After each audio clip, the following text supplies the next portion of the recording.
Ja nyt on Akuralla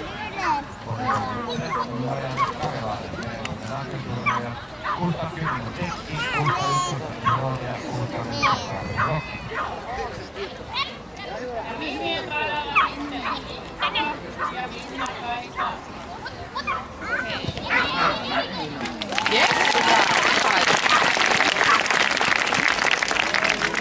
Aktiivisuudesta, jos haluaa ottaa finaalipaikan. He lähtevät sieltä 5.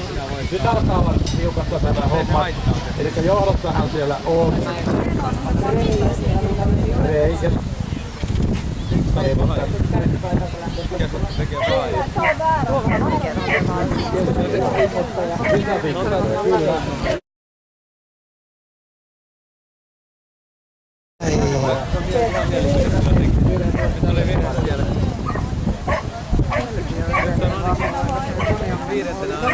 Odottamassa 600 Eka Ripo, 484, 600 Hitti, 515 Reina.